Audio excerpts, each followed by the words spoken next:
Добрый день, вы смотрите актуальное интервью в студии Екатерина Карпухина. Глава Якутии Айсен Николаев подписал на днях указ о стратегических направлениях социально-экономического развития республики. Якутия может и должна стать одним из лидеров развития не только Дальнего Востока, но и всей России. В республике для этого есть все – природные, технические, а главное – человеческие ресурсы. Образованные и очень активные люди – уникальный человеческий капитал, уверен глава республики. В документе Айсен Николаев определил до 2024 года 5 приоритетных целей социально-экономического развития республики. Об этих целях и как их достичь подробнее мы поговорим сегодня с министром экономики Якутии Майей Даниловой. Майя Андреевна, добрый день. Здравствуйте. Наверное, первый вопрос. Вот указ содержит конкретные поручения, получается, правительству Якутии, также ряд рекомендаций главам районов, городов. Также глава обращается и к представителям науки, общественности и бизнес-сообществу. Вот расскажите об основных направлениях реализации указа. Да, здравствуйте, дорогие телезрители. Здравствуйте, Катя. Значит, указ главы республики Айсена Сергеевича Николаева, конечно же, направлен в том числе и на реализацию национальных целей развития страны в рамках 204-го указа президента Владимира Владимировича Путина и обозначает наши приоритеты. Но у нас же не такая структура экономики, как в целом в Российской Федерации. У нас своя специфика, да? Своя структура экономики. И основной базис все-таки составляют добывающие отрасли. И поэтому в этом русле, значит, основным здесь становится закрепление лидерства. Да? Мы вчера, например, участвовали в открытии Верхнемунского месторождения, да, которое должно вот закрепить именно мировое лидерство компании «Нашек», самая бюджетообразующая акционерная компания «Алрос» на мировом глобальном рынке. Они сейчас являются лидерами. Точно так же, как и другие, допустим, компании, такие же, как «Мечел», да, «Сургутнефтегаз», «Газпром», да, «Роснефть». Они все являются в своем сегменте лидерами. Поэтому, значит, наша основа, наш базис будет основываться как бы вот на этих крупных компаниях. Но при этом мы должны понимать, что мы должны развивать не сырьевой сектор. И этот несырьевой сектор должен быть экспортно ориентирован, поэтому это тоже красной нитью проходит через этот указ. Да? Это новые отрасли, IT-сфера, да? Это производство экологически чистой агропромышленной продукции, это туристические услуги, то есть все, что связано с креативной экономикой. Вот об этих направлениях и говорится и в майском указе, да, и в нашем указе главы Республики Саха-Якутия об основных направлениях социально-экономического развития. Ну вот, говоря про несырьевой экспорт, да, глава установила обеспечить уже к 2019 году, тут совсем чуть-чуть осталось, ежегодный 10% темп, да, прирост этого сектора. Какая работа предстоит в этом направлении? Значит, в указе говорится о том, что нужно, начиная с 2019 года, обеспечить не менее 10% ежегодного роста. Мы находимся на достаточно низких позициях, поэтому нам необходимо обеспечивать рост такой опережающий. Да? Если сейчас в целом валовой региональный продукт республики растет на 3%, да, то вот эти вот несырьевые отрасли, они могут расти на 10%. О каких проектах мы сейчас говорим? Что это может быть? Это, конечно же, алмазогранильное производство, ювелирное производство. Да? Сейчас мы уже наблюдаем достаточные темпы его развития.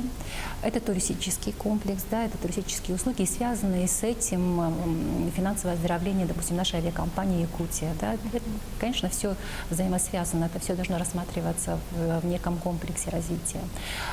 Лесопромышленный комплекс тоже имеет возможности, ну, как я уже отметила, агропромышленные комплексы. И вот недавно, допустим, на Восточно-экономическом форуме была открыта площадка аукционная, да, по продаже изделий из сырья, из мамонтовой фауны. Это тоже является одним из направлений, которые можно развивать в рамках несырьевых отраслей.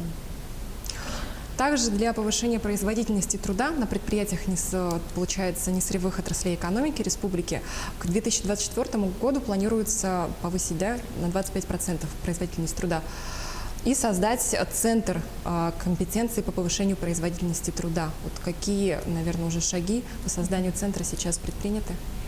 На самом деле многое об этом не говорится, да, но в основе всего лежит именно производительность труда. Мы, экономисты, об этом говорим постоянно, но значит, вот сейчас значит, именно Минэкономразвития России это выставило как один из национальных проектов, да, повышения производительности труда. С чем это связано? Потому что мы должны на каждом этапе, каждое производство должно повышать свою эффективность. Это говорится как бы об этом. Да? И в этом направлении что необходимо сделать? Это нужно повышать уровень управления, менеджмента на этих предприятиях. И вот этот национальный проект повышения производительности труда, он связан именно с созданием этих центров, которые будут развивать компетенции крупных, не только крупных компаний, да, значит, берутся тут компании как раз-таки не добывающие, а вот не сырьевые. У нас в республике таких компаний, выручка которых составляет более 50 миллионов рублей, вот в несырьевом секторе составляет 113. Да, и из этих 113 по расчетам вот, опоры России где-то 85 предприятий являются предприятиями с высокой производительностью труда, то есть производительность труда выше среднего. Это достаточно высокий уровень, на наш взгляд, да, и поэтому уже в 2020 году Минэкономразвития России, да, ставит перед нами цель создать центр компетенции в Республике Саха-Якутия. Мы будем эту задачу решать, определять, какой это будет центр. Это не будет новая организация, это будет на базе действующей организации, да, которая будет обладать вот такими вот знаниями, возможностями, значит, транслировать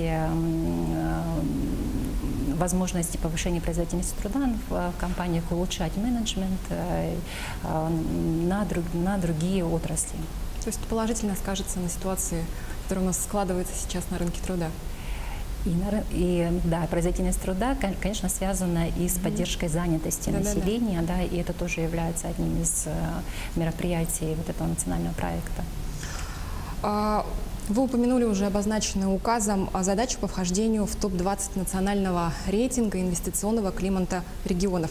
Глава всегда отмечает вообще важность, чтобы бизнес-сообщество принимало участие во всем этом. Вот как удастся наладить сейчас взаимодействие?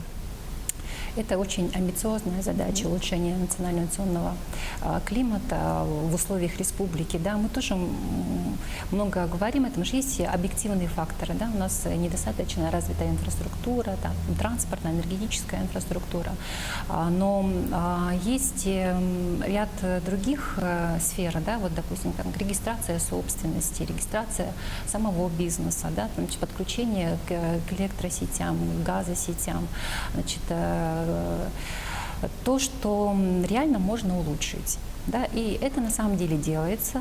И мы, допустим, по итогам прошлого года отмечали, да, улучшение, переход в более высокие группы показателей, но сам бизнес оценивал это недостаточно. Он был не удовлетворен этими показателями.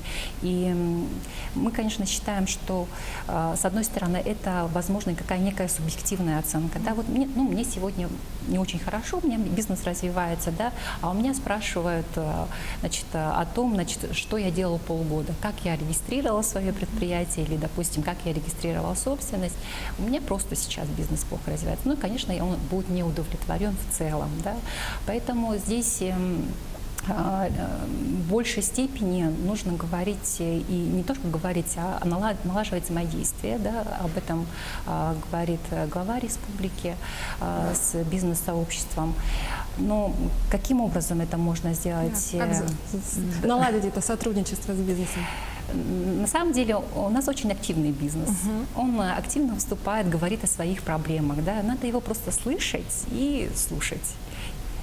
Сейчас, вот, допустим, будет создан координационный совет по предпринимательству, в котором большинство будут составлять непосредственно представители бизнеса. Да? И у них будет площадка такая активная для того, чтобы транслировать свои проблемы, а власть должна к ним прислушиваться и, соответственно, тоже говорить о том, какую работу она выполняет. Наиболее приоритетной для якутян является реализация проектов социально-экономического блока, да, получается, социального блока. Расскажите о них подробнее.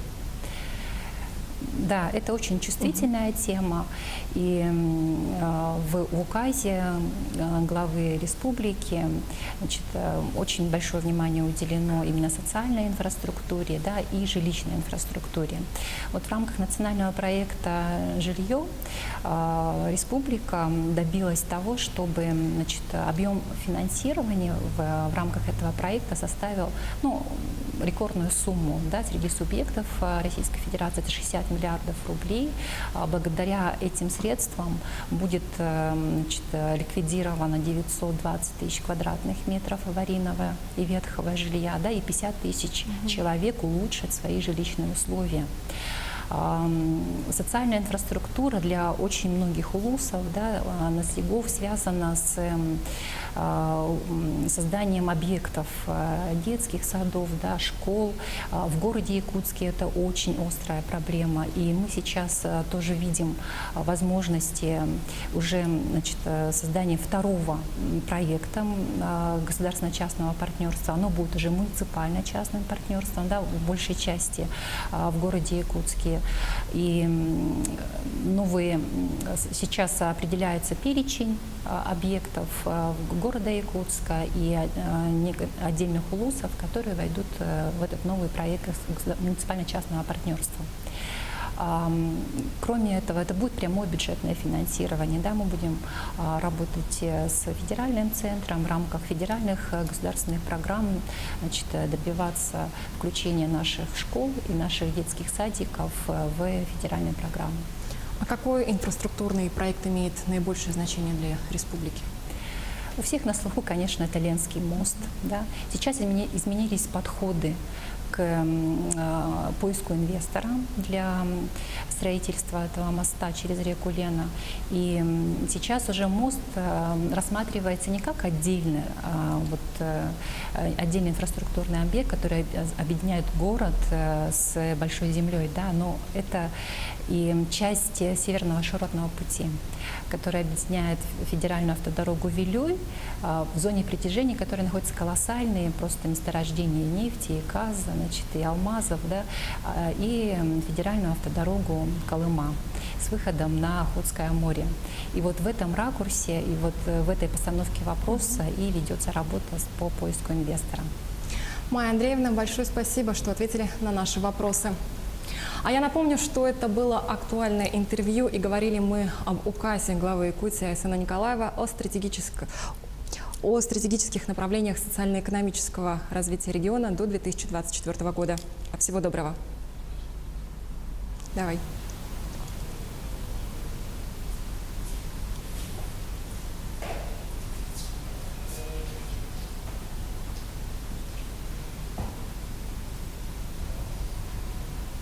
Я напомню, что это было актуальное интервью. Обсудили мы указ главы Якутии Айсена Николаева о стратегических направлениях социально-экономического развития региона с министром экономики Якутии Майей Даниловой. Всего доброго.